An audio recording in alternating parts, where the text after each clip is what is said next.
안녕하세요. 끌림 커넥터입니다. 오늘 준비한 책은 알렌한드로 융거가 지은 씻어내고 새롭게 태어나는 내 몸 혁명 클린입니다.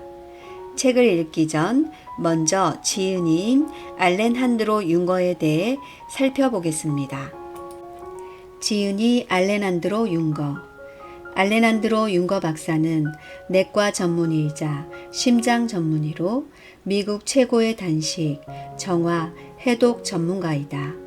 우루과이 태생의 독일계 유태인인 그는 뉴욕에서 의과대학을 졸업하고 심장 전문의 수련을 받은 후 인도에서 봉사활동을 하며 통합의학을 공부했다.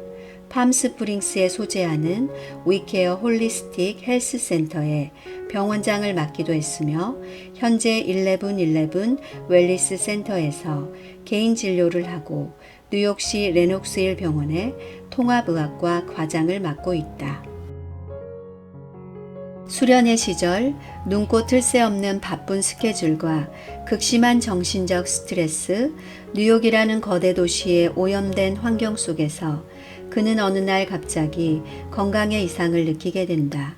점점 살이 찌고 알레르기 증상이 심해지더니 소화기관의 이상과 함께 급기야 우울증 진단까지 받게 된 것이다.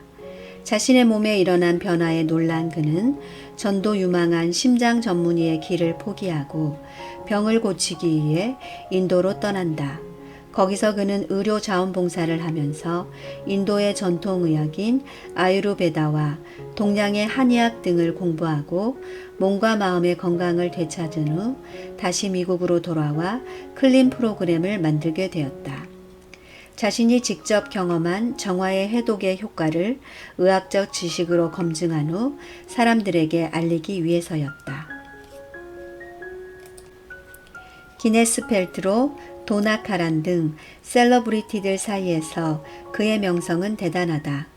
실제로 많은 사람들이 클린 프로그램을 통해 단순히 체중 감량만이 아니라 몸속부터 깨끗해지는 진정한 휴식과 회복을 경험했기 때문이다. 클린 프로그램은 보그, 엘르, 피플지 등에서 현대인의 건강관리에 알맞은 최상의 대안이라고 극찬받은 바 있으며 US 위클리가 선정한 10대 건강관리법에 뽑히기도 했다. 그의 첫 책인 클린 역시 출간 즉시 아마존 건강 분야 베스트셀러 1위에 오르는 등 미국 내에서 큰 화제를 불러일으켰다. 오늘은 파트 5 클린으로 몸속 독소를 깨끗이 씻어내라와 에필로그를 읽어드리겠습니다. 모든 것은 대장에서 시작된다. 식물의 잎이 시들어가기 시작할 때 지혜로운 정원사라면 먼저 뿌리를 파서 살펴볼 것이다. 땅속에 파묻혀서 눈에는 안 보이지만 대부분 식물의 병이 어디에서 비롯하는지를 알려면 뿌리 쪽을 봐야 한다. 뿌리로부터 멀리 떨어진 잎에서 가장 먼저 증상이 나타난다는 사실은 정원사가 아니라도 누구나 안다. 잎이 건강하려면 뿌리가 땅에서 영양소를 잘 흡수해야 하니까 말이다. 나는 어렸을 때 우리 집 뒷마당에서 이 사실을 배웠다. 건강 문제 때문에 해결책을 찾던 나는 결국 인도 여행을 계기로 서양 의학을 수련받은 전문의에서 편견이 없는 의사로 바뀌었다. 이제까지 전혀 접해본 적 없는 전통적인 치료법을 배우기 시작했을 때 많은 개념들 가운데서 유난히 자주 나오는 개념 하나가 있었다. 그것은 건강과 질병이 대장에서 시작된다는 것이었다. 처음에는 잘 이해되지 않았지만 내가 찾고 있던 해답의 열쇠가 바로 여기에 있었다. 식물의 뿌리처럼 사람의 대장은 우리의 토양인 음식에서 영양소를 흡수한다. 대장의 건강은 우리가 영양소를 잘 섭취하는지 아닌지에 아주 중요한 역할을 한다. 독성, 우울증, 과민성 대장 증후군, 영양 결핍, 점액, 산성화, 세로토닌 부족 등 서로 개별적인 문제로 여겨졌던 이 모든 퍼즐 조각들이 다차원의 행렬에서 연결되어 내 의문에 해답을 주었다. 사람들은 대장의 건강이 얼마나 중요한지를 과소평가한다. 장기 중에 제왕이라고 불리는 심장 같은 곳은 쉽게 주목을 받아왔다. 하지만 대장은 그렇지 않다. 내가 알았던 과민성 대장 증후군과 우울증 사이에 잃어버린 연결고리 역시 대장에서 찾을 수 있었다. 사람의 창자는 식물의 뿌리와 비슷하다. 둘 다 눈에 안 보이지만 물과 영양소를 흡수한다. 그리고 병이 들면 장에서 멀리 떨어진 곳에서부터 증상이 나타날 수 있다. 식물은 잎과 가지에서, 사람은 피부와 머리카락에서 말이다. 그러나 이 뿌리는 사람의 생명 유지에 가장 중요한 계통이 숨겨져 있다. 성능과 기능이 뛰어나고 정밀도가 높은 이 기계를 이용하면 우리 몸을 만드는 기초 성분과 화학 물질을 손에 넣을 수 있을 뿐만 아니라 신뢰할 만한 사람을 알아낼 수도 있다.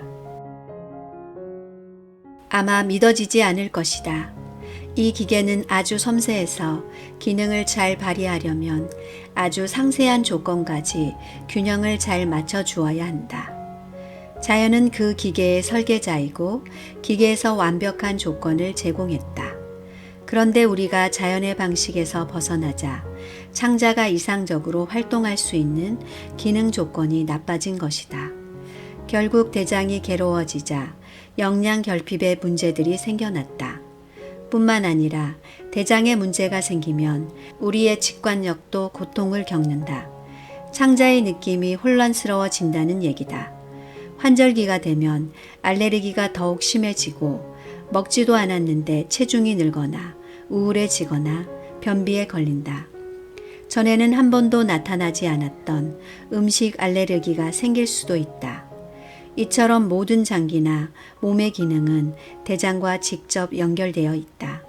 흔히 독성은 다른 장기들보다 먼저 창자에 영향을 미친다. 창자 계통을 구성하는 4개의 주요 요소를 간단하게 설명하면 어떻게 장기가 다른 질병들의 근원이 될 수 있는지 이해할 수 있을 것이다. 장 속의 좋은 세균은 우리 몸의 국토안보부, 사람의 대장에 사는 몸에 좋은 박테리아는 건강을 지키는 말없는 영웅이다. 이 박테리아는 너무 중요해서 이들을 눈에 보이지 않는 기관이라고 부르는 치료사들도 있다. 사는 곳은 눈에 보이지 않더라도 이들은 본래의 대장 환경을 유지하는 데 가장 중요한 요소다. 건강한 대장에는 약 900g의 유익한 박테리아가 있다. 열대우린과 마찬가지로 대장은 작은 미생물 집단의 숙주 역할을 한다.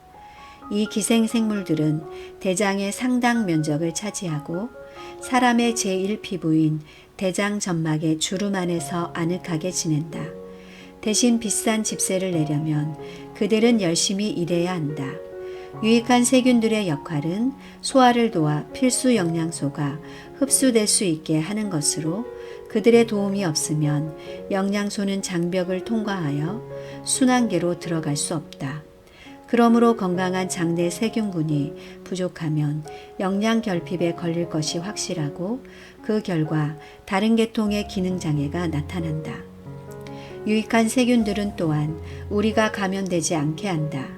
장벽을 모두 감싸고 있기 때문에 병원성 세균군이나 바이러스, 기생충 같은 다른 생물이 발도 못 붙인다. 몸에 좋은 세균군은 장벽의 중요한 위치에 자리 잡고서 1차 독소 여과 기능을 하면서 독소가 혈류에 들어가기 전에 25% 정도를 중화시킨다. 그리고 그 세균군의 존재로 인해 배설물에 있는 유독성 노폐물의 통과 시간이 빨라져서 노폐물이 결장에 오래 머무르지 못한다. 노폐물이 결장에 오래 있으면 독소가 혈류로 다시 흡수된다. 이 노폐물에는 항상 몸에 나쁜 병원성 박테리아가 소수 섞여 있다. 이것은 어쩔 수 없는 일이다. 그러나 현대 생활은 이 균형을 바꾸었다. 과거에는 일부의 사람들에게만 이 박테리아가 있었지만 요즘엔 거의 모든 사람에게 해당된다.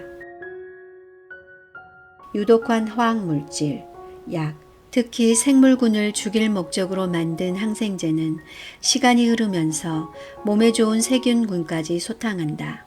알코올과 스트레스도 거기에 일조한다.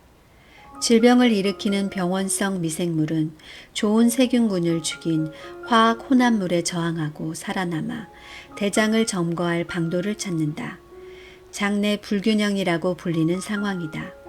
빵을 부풀게 하는 이스트도 원인 중 하나이다. 이스트는 사람들이 먹는 단 음식과 유제품에서 쑥쑥 자라는데 몸을 붓게 하고 복부를 더부룩하게 하는 데다 염증을 일으키는 유독성 노폐물을 배출한다. 누구나 어느 정도는 장 속의 세균들이 불균형 상태다. 심지어 자연식품을 먹고 프로바이오틱스를 먹는 사람도 그렇다. 우리는 모두 독소에 노출되어 있기 때문이다. 몸에 이로운 장내 세균군에 대한 연구가 활발히 진행 중인데 그 중요성과 유익함을 밝혀낸 연구가 많다. 산모가 프로바이오틱스를 섭취하면 태어난 아이가 병에 쉽게 걸리지 않고 나중에 학교에 가서도 공부를 잘한다고 한다. 그리고 장 속에 건강한 세균군을 갖고 있는 운동선수는 부상에서 빨리 회복된다. 한편 어릴 때 복용한 항생제는 커서 온갖 질병에 걸리는 것과 상관관계가 크다. 독성에 대한 이야기에서 이것은 아주 중요하다. 따라서 나쁜 박테리아를 없애지 않은 상태에서 좋은 박테리아를 복원시키지 않고 해독 프로그램에 들어가는 것은 아무 의미가 없다. 장내 세균균을 재건하고 좋은 균을 다시 주입하고 복원시키는 것은 클린 프로그램에서 빼놓을 수 없는 필수적인 부분인 것이다. 아이러니하게도 내가 프로바이오틱스를 처방할 때 다른 신장 전문의들은 나를 어리둥절한 눈으로 쳐다보았다. 내가 심장 전문의로 일했던 병원 어디에도 프로바이오틱스는 없었고 다른 부서에서도 그것을 처방하는 것을 보지 못했다. 물론 병원은 그것이 가장 필요한 곳임에 틀림없다. 지금은 소화기관이 전공인 소화기 전문의들만이 환자를 도와주는 방법으로 프로바이오틱스를 인식하고 있다. 체내 살림의 동물 개체군의 조건을 신경 쓰는 사람은 거의 없다. 제약업계는 의약품 등급의 새로운 프로바이오틱스를 개발하고 있다. 그 제품이 타깃으로 삼은 고객은 몸이 붓고 변비 증세가 있으며 과민성 대장 증후군이 있는 사람들이다. 옳은 방향으로 가는 한 걸음이긴 하지만 프로바이오틱스를 만들어 파는 이들은 여전히 약에 대한 기존의 서구적 사고방식을 가지고 있다. 그러니까 그 사람들은 프로바이오틱스가 복잡하게 얽힌 모든 문제를 한 방에 해결해주는 마법 주문이라고 생각한다. 그들은 프로바이오틱스 제품만 먹으면 손상된 장내 세균군을 완전히 고칠 수 있다고 선전한다. 그러나 병원성 박테리아에게 영양을 공급하는 밀가루나 설탕 같은 음식을 없애고 그들을 쫓아내는 천연 항균 음식이나 영양제를 섭취하고 살아있는 건강한 박테리아를 적절한 수만큼 공급할 때에만 장 속의 유익한 세균군을 성공적으로 재건시킬 수 있다. 제약회사에서 만든 프로바이오틱스를 먹으면서 계속 커피를 마시고 도넛을 먹는 것은 마치 돌진하는 코끼리에게 콩알 만한 공깃돌을 던지는 것처럼 쓸모없는 행동이다. 과도한 항생제 사용이 가져온 무서운 결과. 과학자들은 유독한 병원성 박테리아를 연구하는 훌륭한 일을 해냈다. 또 그것들을 죽일 수 있는 강력한 무기, 항생제를 개발하는 데도 성공했다. 그 결과 많은 생명을 살렸다. 하지만 과학자들은 한 가지 중요한 사실을 무시했다. 그것은 바로 나쁜 박테리아를 죽일 때 우리가 잘 살아가는 데 필요한 좋은 세균군도 죽는다는 사실이다. 항생제 남용으로 장내 세균군이 말살되자 첫 번째 방어선이 무너지면서 영양실조로부터 우울증, 감염에 이르기까지 온갖 문제가 속출했다. 이제 이런 나쁜 박테리아의 다수가 치명적인 질병을 일으키는 슈퍼병원군으로 변종되었다. 병원성 슈퍼병원균 같은 변종의 발생은 항생제를 남용한 결과다. 아군과 적군을 헷갈린 면역계의 치명적인 공격. 외부의 물질이 몸 안으로 순환계 안으로 혈류 안으로 들어가려면 경계를 통과해야 한다. 그 경계는 체내를 바깥과 분리시키는 울타리다. 바깥을 향해 있든 안을 향해 있든 제1피부는 안으로 들어가는 것을 걸러내는 보호 목적을 수행하기 위하여 완전해야 한다. 우리 몸 안으로 들여보내는 것이라면 무엇이든지 벽돌인 장벽세포 스스로가 선택하고 흡수해서 운반해야 한다. 건강한 장벽은 매끄러우며 벽돌 사이에 갈라진 틈이 없다. 벽돌들 사이에는 빈틈없는 연결점이라는 것이 있다. 현미경으로 보면 분명하게 볼 수 있는 그 연결점은 빈틈없게 꽉 맞물려져 있어서 원하지 않는 것은 아무것도 들어오지 못하게 한다. 우리 몸은 우리 몸에 속하지 않는 것, 외부의 것으로부터 내부를 보호하도록 계획되어 있다. 이 목적을 위해서 서로 다른 큰 부대와 무기들로 이루어진 군대가 있다. 군대의 복잡한 작전에서 가장 신중해야 할 것 중 하나는 아군과 적군을 정확하게 구별하는 것이다. 모든 살아있는 생물은 탄수화물, 단백질, 지방의 세 가지 기본 벽돌로 이루어져 있다. 그리고 물, 무기질, 염분 등과 같은 소수 요소도 있다. 한편 이들 세 가지 요소는 아미노산, 단백질, 탄수화물, 지방산, 지방으로 이루어져 있다. 전 우주는 레고 장난감 세트와 비슷하다. 몇 가지 서로 다른 종류의 개체들이 서로 다른 개수로 서로 다르게 배열되어 결합해서 셀 수 없이 많은 물건을 만든다. 결과물은 완전히 달라서 기초 요소가 같다는 것이 믿어지지 않을 정도다. 우리가 닭고기 한 조각을 먹으면 소화계는 일을 하기 시작한다. 닭고기 덩어리를 개별적인 성분으로 분해하는데 대장벽을 통과하여 혈액으로 들어갈 수 있을 정도로 아주 작게 분해한다. 이런 성분이 일단 혈액에 들어가면 거기에서 멈추지 않는다. 면역계의 비밀 경찰은 개별 성분의 출처가 닭고기인지 견과류인지 아니면 시리얼인지 알 수 없다. 그 성분은 이내 무엇인가? 아마도 근육을 만드는 데 이용될 것이다. 그러나 아직 분해되지 않고 완전히 소화되지 않아서 닭고기 조각으로 인식될 정도로 커다란 성분 덩어리가 대장벽을 통과하려고 하면 거의 즉각적으로 경보가 울리고 충격과 두려움 반응이 시작된다. 한 종류의 면역 샘프가 접착제를 쏘아서 이물질을 쫓아가서 기절시킨다. 잠시 후 이물질을 잡는 세포가 동원되고 그 세포는 도착하자마자 스스로 이물질에 붙는다. 그리고 닿으면 모든 것을 녹이는 부식성이 강한 산성액을 이물질에 방출한다. 그 성분은 이내 무엇인가? 아마도 근육을 만드는 데 이용될 것이다. 그러나 아직 분해되지 않고 닭고기 조각으로 인식될 정도로 커다란 성분 덩어리가 대장벽을 통과하려고 하면 거의 즉각적으로 경보가 울리고 충격과 두려움 반응이 시작된다. 한 종류의 면역세포가 접착제를 쏘아서 이물질을 쫓아가서 기절시킨다. 잠시 후 이물질을 잡는 세포가 동원되고 그 세포는 도착하자마자 스스로 이물질에 붙는다. 그리고 닿으면 모든 것을 녹이는 부식성이 강한 산성액을 이물질에 방출한다. 서양의학에서 가장 곤란하게 생각하는 질병군 중에 하나가 자가면역과 관련된 질병이다. 이 질병은 면역계가 자기 몸을 공격하며 스스로를 파괴하는 병이다.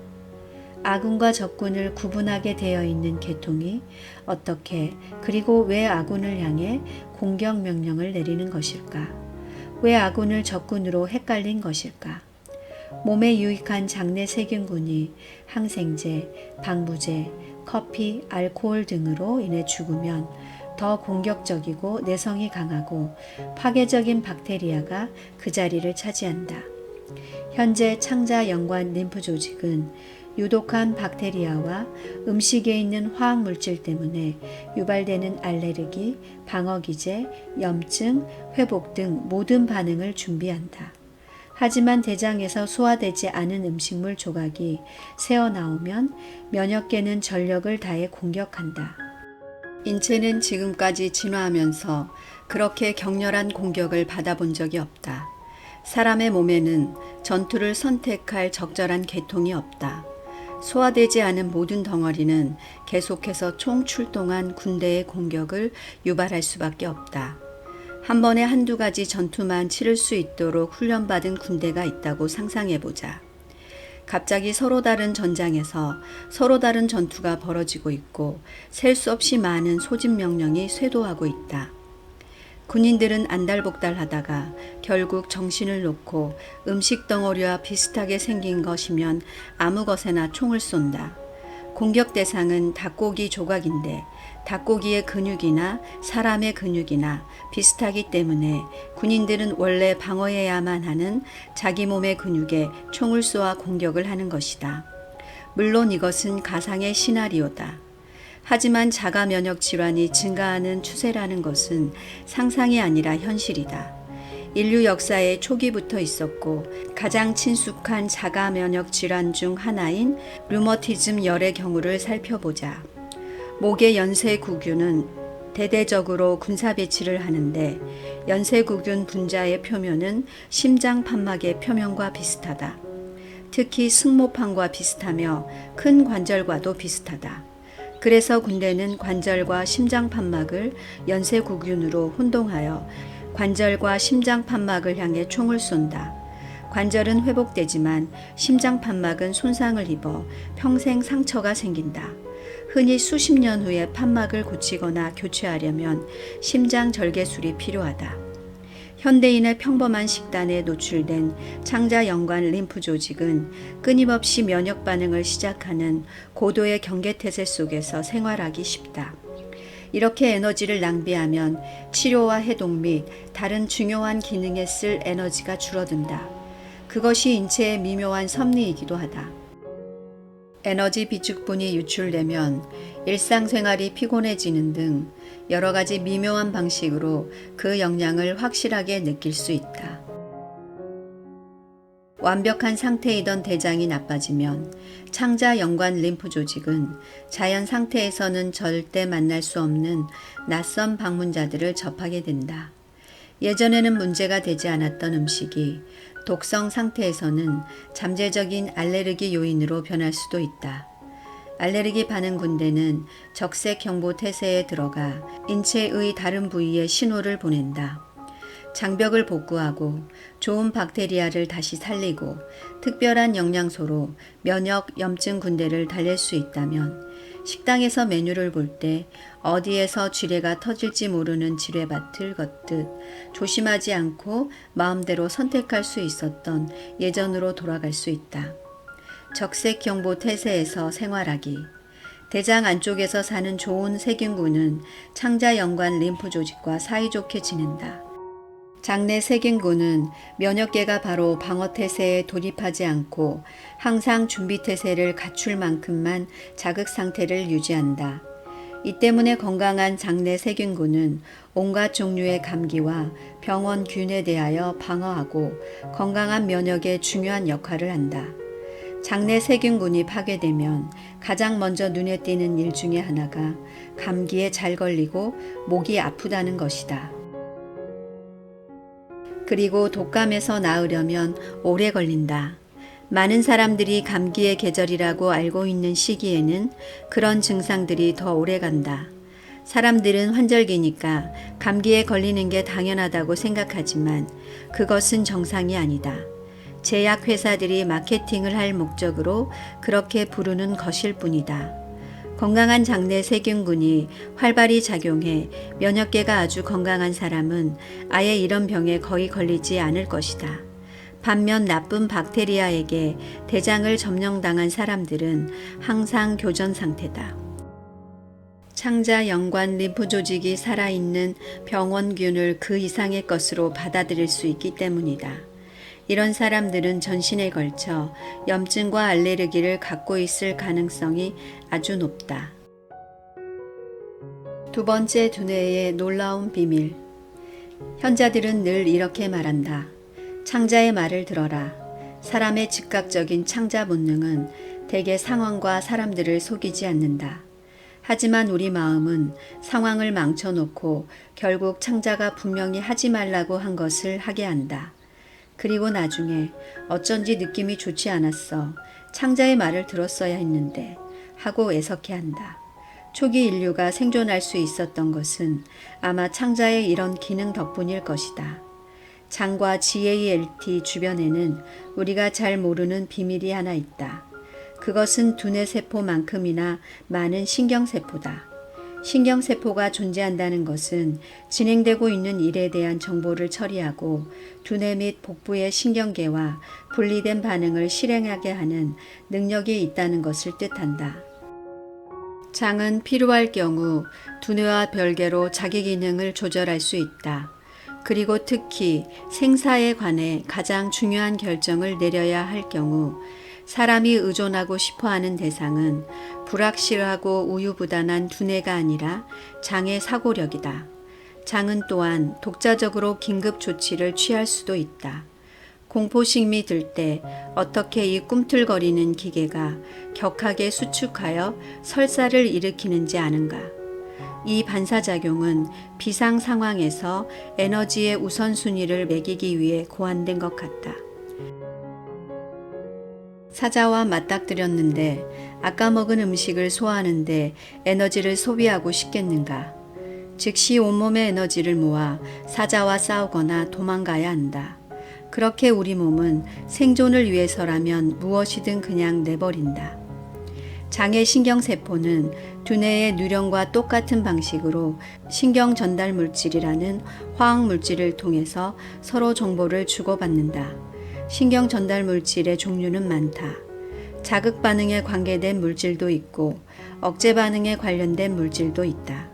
가장 잘 알려진 신경 전달 물질 중 하나는 만족과 행복의 감정을 책임지는 것으로 여겨지는 세로토닌이다. 널리 알려진 이론은 세로토닌이 사람의 기분과 감정을 결정하기 때문에 두뇌에서 만들어진다는 것이다. 그러나 내가 깨달은 바에 따르면 인체에 있는 세로토닌의 80에서 90%는 창자의 신경세포에 의해 만들어지는 것으로 추정된다. 창자계통이 하는 기능은 네 가지다. 첫째, 외부 세계에서 정보를 받아들이고, 둘째, 장기와 조직을 만드는 데 사용될 성분을 흡수하고, 셋째, 직관력 부분에서 신호를 감지하고, 넷째, 경계를 순찰하는 것이다. 독소가 창자계통을 손상시키려면 인체의 모든 섭리가 변화한다. 모든 관심이 병원균이나 박테리아와 싸우고 면역 반응과 염증 반응을 일으키는 일에 쏠린다. 한편 우리 몸이 제대로 기능하는 데 필요한 세로토닌 등의 필수 물질과 신경 전달 물질을 만들어내려면 많은 영양소가 필요한데 나쁜 박테리아와 이스트는 이 영양소들을 두고 사실상 경쟁을 벌인다. 이것이 바로 자원 싸움이다. 연료가 별로 없으면 세로토닌 수치가 내려간다. 그러면 스트레스 반응, 아드레날린, 노르아드레날린을 일으키는 것과 같은 다른 신경 전달 물질이 중심 무대에 오를 수 있다. 뒤에서 보게 되겠지만 아드레날린은 그저 심리적인 기분에만 영향을 미치는 것은 아니다. 창자의 기분에도 영향을 미치기 때문에 세로토닌 생성에 혼란이 생기면 장이 과민해지고 우울증이 생긴다. 당신의 몸을 갉아먹는 특별 손님 기생충. 영화배우로 성공한 에릭이 두 가지 문제를 갖고 나를 찾아왔다. 그 문제들 때문에 할리우드 캐스팅 순위에서도 늘 밀려난다고 했다. 그는 습진이 있었다. 얼굴이 따끔따끔하고 살갗이 벗겨지는데 어떤 크림이나 약도 효과가 없었다. 그는 또한 최근에 갑자기 살이 쪄서 10kg이나 불었다고 했다. 그는 클린 프로그램을 하면서 5kg 정도 체중이 줄었고 기분이 훨씬 좋아졌다고 말했다. 프로그램을 하는 중에는 습진도 가라앉았지만 프로그램이 끝나자 곧 다시 재발했다. 어리둥절해진 나는 단서를 찾기 위해 대변 검사를 해보자고 제안했다. 내 경험상 건강해져야 할 사람이 클린 프로그램이 끝난 후에도 의심스러운 증상을 계속 보일 경우 중요한 어떤 이유가 해결되지 않고 남아있기 때문이다. 그 증상은 피부 문제, 메스꺼움, 피곤함, 계속되는 부종, 일반적인 쇠약 상태 등 어느 것이나 가능했다. 나는 대변 검사에서 기생충을 찾았다. 기생충은 대장에서 기생하면서 영양소를 빼앗아 실제적으로 행복을 착취하는 생물이다. 기생충은 주로 음식과 물을 통해 우리 몸에 들어온다. 대체로 식당은 가정에서보다 음식이 오염될 수 있는 경로가 더 많기 때문에 외식을 많이 하는 사람들에게서 기생충이 흔하다. 외국 여행길에서만 감염되는 것은 아니다. 대장에 기생충이 기생한다는 단서는 염증이 많다는 것으로 기생충이 있으면 싸움이 시작되어 면역계가 괴로워진다. 에릭의 혈액검사 결과를 보니 염증 지표 중 하나인 CRP가 높았다.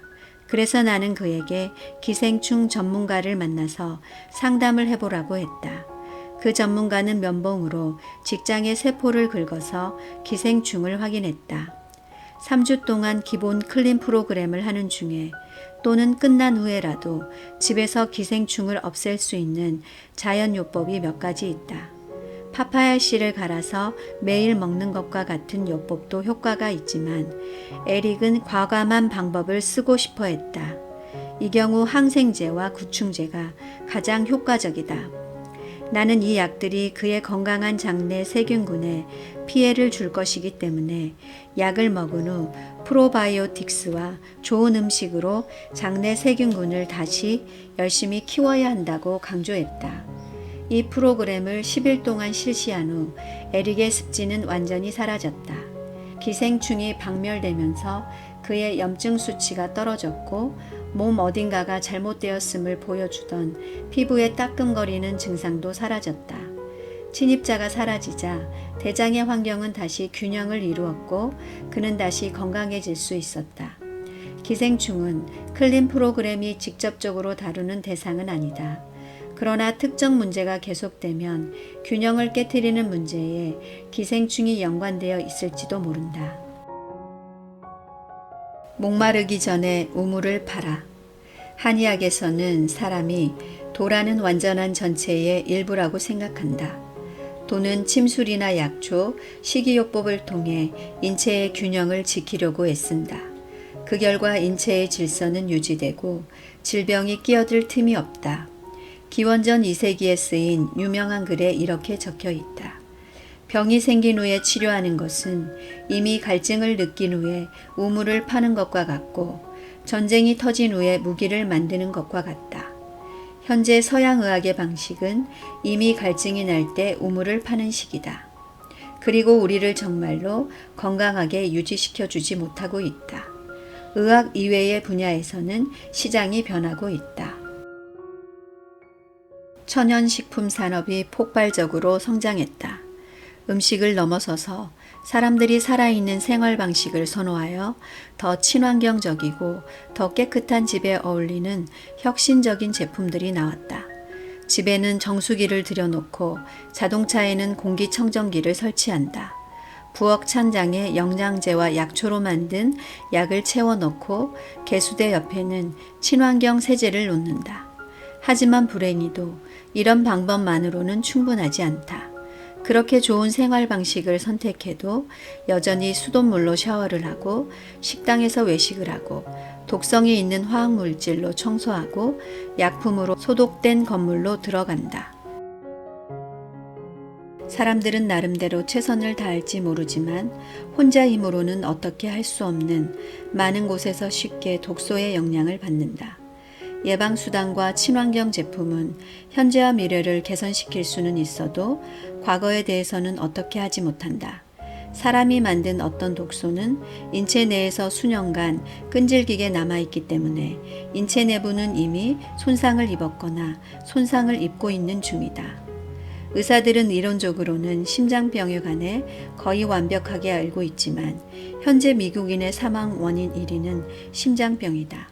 어마어마한 액수가 소위 현대 문명병의 치료에 쓰이고 특히 중년과 노년층에서 매일 처방약을 복용하는 인구의 비율이 하늘 높은 줄 모르고 치솟고 있다. 이런 시대에 당신 앞에는 한 가지 미래가 펼쳐져 있다. 건강이 계속 나빠지기만 하고 행복한 느낌이 희미해져 가는 미래다. 지금 우물을 파면 미래가 달라질 수 있는데 왜 그 선택을 하지 않는가? 당신의 몸이 완전히 망가지기 전에 아직은 우물을 팔 기운이 남아있는 지금 선택해야 한다. 그 우물이 클린이다. 클린은 현재뿐만 아니라 앞으로도 오염된 인체의 내부 환경을 깨끗이 해주고 노화 속도를 늦추고 인체의 최적 기능을 가로막는 독소를 배출시키는 도구이다. 해독 프로그램이 만병통치약은 아니지만 분명 우리를 더 건강하게 만들고 행복해질 수 있는 힘을 되찾아 줄 것이다. 유전자의 발현은 음식의 명령을 따른다. 유전자의 발현 여부와 그 시기를 결정하는 것은 무엇일까? 인체 내부의 환경은 질병을 일으킬 수 있는 유전자를 자극하거나 억누르는 데 큰 영향을 미친다. 유전자는 세포에게 있다. 유전자가 생명이라는 교양학을 지휘하는 곳인 세포핵의 주변은 세포질이 둘러싼다. 세포질의 미세 환경은 유전자에 영향을 미친다. 그러면 세포질은 무엇이 영향을 받을까? 세포를 둘러싼 혈액이다. 혈액의 구성에 영향을 미치는 것은 무엇일까? 바로 우리가 먹는 음식, 현재의 감정과 생각, 그리고 몸에 쌓인 독소다. 이렇게 서로 다른 모든 영양들이 유전자를 나타나게 하거나 나타나지 않게 하는 잠재력을 갖고 있다. 정신이나 감정의 상태, 열과 습도, 빛, 소리 등과 같은 환경의 영향, 복사 에너지, 심지어 양육 환경까지 유전자의 활성화에 영향을 미쳐서 서로 다른 분자 과정을 일으키는 것으로 밝혀졌다. 모든 영양 요인 중에서 음식이 체내의 화학적 환경에 미치는 영향이 가장 크다. 어쨌든 우리는 음식을 우리의 혈액에 주입하고 있다. 모든 영양 요인 중에서 음식이 체내의 화학적 환경에 미치는 영향이 가장 크다. 어쨌든 우리는 음식을 우리의 혈액에 주입하고 있다. 음식이 유전자의 발현 방식에 어떻게 영향을 주는가를 연구하는 과학을 영양유전학이라고 한다. 우리는 유전자에 대한 지식을 이용해서 잠재력이 있는 유전자의 발현을 극대화시키고 공격당하기 쉽거나 병에 걸리게 하는 유전자의 발현을 최소화시키는 생활 방식과 식습관을 선택할 수 있다. 예를 들어 최근 존스 호킨스 대학교의 연구팀은 브로콜리 씨에서 발견된 황함유 화합물인 설포라핀의 특정 암 유전자의 발현을 낮춘다는 사실을 알아냈다. 그래서 연구팀은 브로콜리 씨에서 이 화합물을 추출하여 암 예방의 가능성이 높은 영양제를 만들었다. 영양유전학의 연구 결과를 보면 음식은 인체 구성에 기초 성분을 공급함으로써 말 그대로 우리 자신이 된다.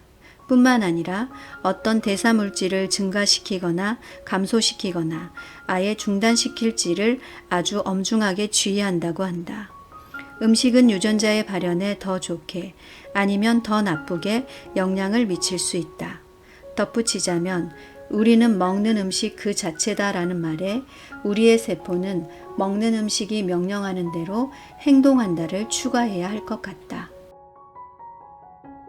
건강하게 생활한다면 대대로 내려오는 특정 유전자의 발현을 억제시킬 수 있다고 사람들은 오랫동안 생각해왔다. 유전자가 질병 성향이 더 크다고 해서 실제로 질병으로 고통받아야만 한다는 뜻은 아니다. 영양유전학은 우리의 미래를 바꿀 좀 더 강력한 방법을 제시하고 있다. 의사들은 간단한 정보 몇 가지만 수집하면 특정 유전자의 성향을 확인할 수 있다. 예를 들어 부모 중 한쪽이 40세가 되기 전에 심장 발작을 일으켰다면 자식도 그렇게 될 가능성이 아주 크다. 하지만 미리 그것을 알고 그에 대비하는 생활 방식을 선택하면 심장 발작이 발생할 가능성을 최소화시킬 수 있다. 이미 심장 발작을 겪고 있을 경우 목숨을 구하기에는 유전자의 활성화가 너무 오래 걸릴지도 모른다. 이 경우에는 좀 더 즉각적인 효과를 볼 수 있는 도구가 필요할 것이다. 약물 치료, 의료적 조치, 검사 등을 해야 짧은 시간 내에 생명을 구할 수 있다. 결국 장기적인 해결책을 원한다면 유전자가 발현되지 않게 해야 한다. 안전한 해독 프로그램은 이 과정을 시작하기에 좋은 방법이다. 대사를 바꾸고 혈액의 산도와 염증 수치, 스트레스 수준을 낮추고 독소에 적게 노출됨으로써 유전자의 발현을 좌우하는 세포의 환경을 개선시키기 때문이다. 유전자가 의사에게 처방전 쓰는 법을 알려준다면 개개의 유전자 변이를 보면 지금처럼 처방약을 누구에게나 똑같은 양으로 처방하는 방법이 대부분의 환자에게 효과가 없고 일부 환자에게는 위험한 이유를 알 수 있다. 유전자 발현에 중요한 역할을 하는 뉴클레오티드인 DNA 가닥의 구성 성분은 아주 작다. 유전자에서 나타날 때 특정 뉴클레오티드는 특정 처방약을 빨리 대사시키라고 간효소 생성 신호를 보낸다. 이렇게 단 하나의 뉴클레오티드 변이가 있느냐 없느냐에 따라 똑같은 양의 혈액 응고 억제제를 투입해도 피를 흘리다 죽는 사람이 있는가 하면 응고가 되는 사람도 있다.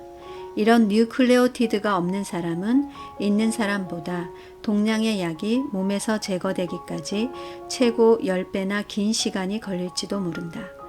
그러면 약을 과용할 가능성이 커진다. 약물에 따라 그 약이 생명을 위협할 수도 있다. 유전자의 아주 작은 차이를 단일 염기변이라고 한다. 그 메시지를 해독해야 개인화되고 개별적인 치료 방법이 가능하다. 이 정보를 밝혀내는 유전자 검사가 가능하긴 하지만 아직 건강보험이 적용되지는 않는다. DNA 검사 비용이 비싸기 때문에 검사 비율이 낮을 수밖에 없고 의료계는 이런 추세를 문제 삼지 않고 있다. 에필로그. 조금만 바꿔도 모든 것이 달라진다. 어느 날 원숭이들이 바나나를 먹는 본능을 상실한다면 어떤 일이 벌어질까? 갑자기 원숭이 영양사가 나타나서 원숭이들에게 바나나를 약으로 처방해 줄까? 요즘 사람들은 다양한 질병에 희생되고 있다. 질병의 종류도 다양할 뿐만 아니라 대다수는 병세가 심각하다. 질병 때문에 인류 전체가 겪는 고통은 자연계에서 우리 인간만이 겪는 일이다. 대부분의 동물들은 태어나서 으르렁대고 먹고 번식을 하고 죽는다. 죽는 원인은 대부분 늙거나 부상을 당해서 또는 다른 동물들에게 잡아먹혀서다. 특히 야생동물은 암, 심장병, 당뇨병, 우울증, 자가면역 질환 같은 병에 걸리지 않는다. 이런 병들은 인간에게만 나타나는 현상이다. 인간은 스스로를 자연에서 빼내고 지구 전체를 자기 마음대로 하더니 결국 이러한 비싼 대가를 치르고 있다. 그 결과 야생생물들까지 고생하고 있고 멸종위기에 놓인 생명체들도 많아졌다. 물론 클린 프로그램만으로 인류가 지구 생태계에 미친 피해를 완전히 원상 회복시키고 막을 수는 없다.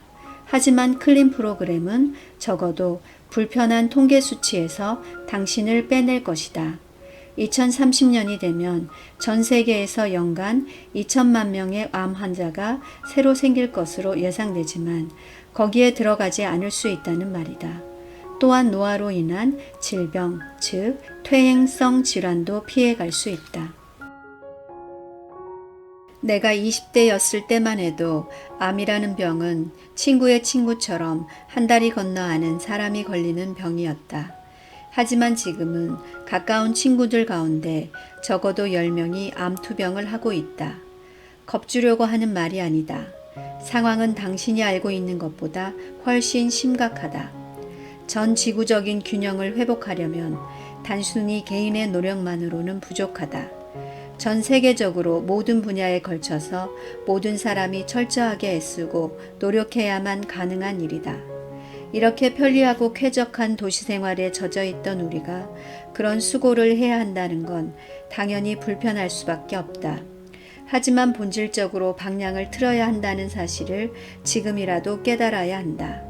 지구온난화는 우리를 깜짝 놀라게 한 첫 번째 불편한 진실이다. 결국 우리는 도전에 맞서기 위해 이산화탄소와 오존가스 배출량을 줄이는 등 여러 가지 조치를 취하고 있다.